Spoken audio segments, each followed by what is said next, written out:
સફેદ પાણીની સમસ્યા હોય તો શું કરવું જોઈએ?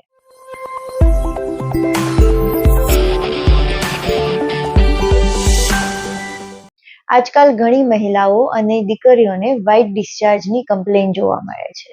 તો આના માટે આપણે શું કરવું જોઈએ?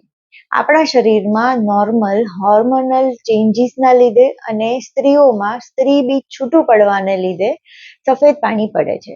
પરંતુ જો આ વ્હાઇટ ડિસ્ચાર્જ વધારે પડતો થતો હોય અને એની સાથે સાથે તમને શરીરમાં નબળાઈ વર્તાતી હોય, પ્રાઇવેટ પાર્ટમાં ખજવાળ અને બળતરા થતી હોય અને જોડે જોડે પેડુમાં બી જો દુખાવો થતો હોય તો આની ટ્રીટમેન્ટ કરવી જરૂરી છે.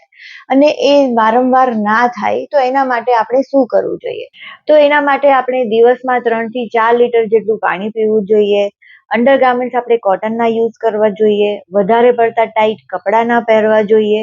માસિક સ્ત્રાવ દરમિયાન આપણે આપણા પ્રાઇવેટ પાર્ટની ચોખ્ખાઈ રાખવી જોઈએ.